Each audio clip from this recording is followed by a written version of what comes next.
Hello brother and sister, তো কেমন আছো তোমরা? I hope title and thumbnail দেখে তোমরা বুঝেই গেছো আজকে কি হবে। তো চলো বেশি না বকে শুরু করি। আজকে আমরা ক্লাস 11 এর হিস্ট্রি ফার্স্ট চ্যাপ্টারের ইম্পর্টেন্ট এমসিকিউ দেখব। আর তোমাদেরকে বলে রাখি, আমি প্রথম 43টা এমসিকিউ তোমাদেরকে দিয়ে দিয়েছি আগের ভিডিওতে। আর এই ভিডিওতে আজকে 43টা এমসিকিউ তোমাদের পরে 43টা এমসিকিউ আমি দেব। তো চলো দেখে নিই। 43 নম্বর কোশ্চেন আগের দিন হয়ে গেছিল। বর্তমান যুগ কোন যুগের অন্তর্গত? উত্তরটা হচ্ছে হলোসিন যুগের। এরপর থেকে আজকে হবে 44 নম্বর প্রশ্ন। কোনটি প্রত্নতত্ত্বের উপাদান? উত্তর হচ্ছে সবগুলি। গ্রহচিত্র, সমাধি, জীবাশ্ম, এই তিনটি প্রত্নতত্ত্বের উপাদান। উত্তর উত্তর সবগুলি। 45 নম্বর প্রশ্ন। হোমো ইরেক্টাস শব্দের অর্থ কি? উত্তর হচ্ছে দণ্ডায়মান মানুষ।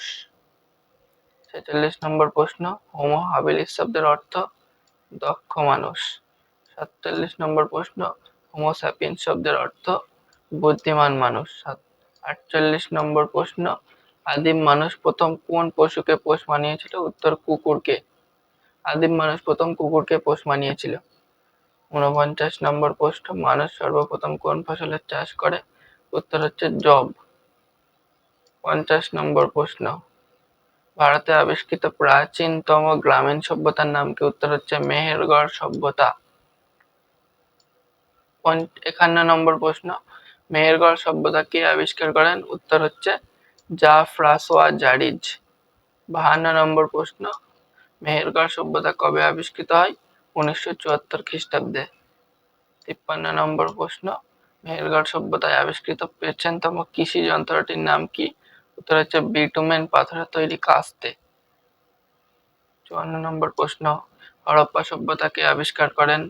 রাখাল দাস বন্দ্যোপাধ্যায় ও দয়ারাম সাহানি। 55 নম্বর প্রশ্ন। মহেঞ্জোদারো শব্দের অর্থ? উত্তর মৃতের স্তূপ। মহেঞ্জোদারো শব্দের অর্থ মৃতের স্তূপ। 56 নম্বর প্রশ্ন। হরপ্পা সভ্যতার প্রধান বৈশিষ্ট্য কি ছিল? উত্তর হচ্ছে নগর পরিকল্পনা।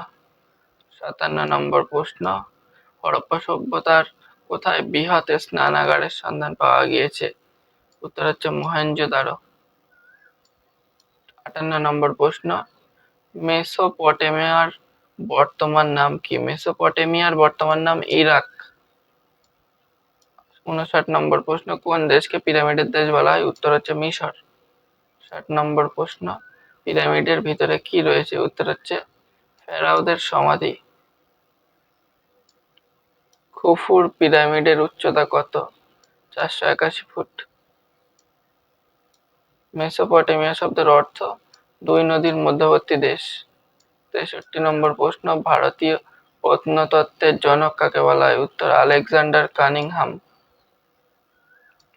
64 নম্বর প্রশ্ন। কোন শব্দ থেকে পেপার শব্দটি এসেছে?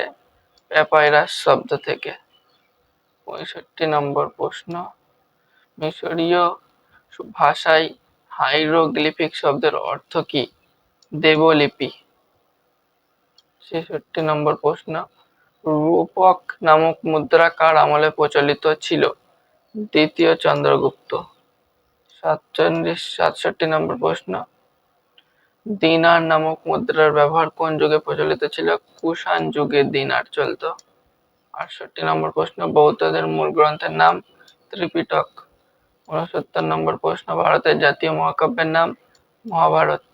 70 নম্বর প্রশ্ন। মহাভারতের রচয়িতা? বেদ ব্যাস।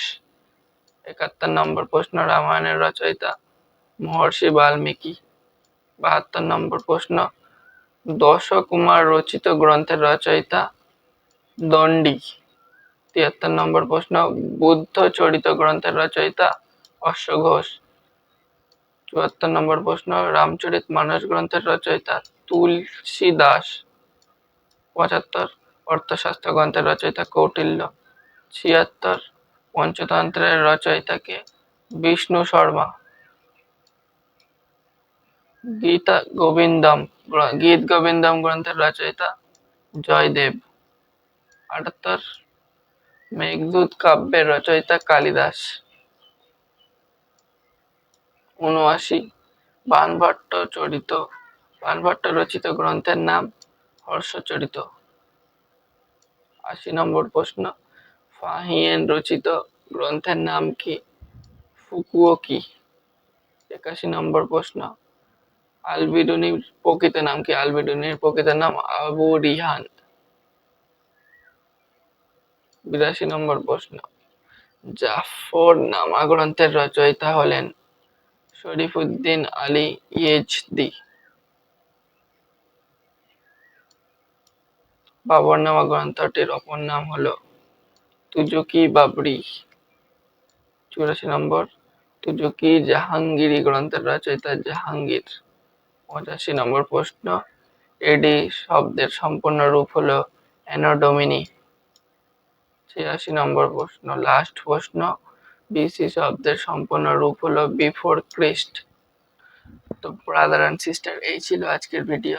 যদি ভিডিওটা তোমাদের ভালো লেগে থাকে তাহলে একটা শেয়ার করে দেবে তোমার বন্ধুদের কাছে, আর নিয়মিত পড়াশোনা করো।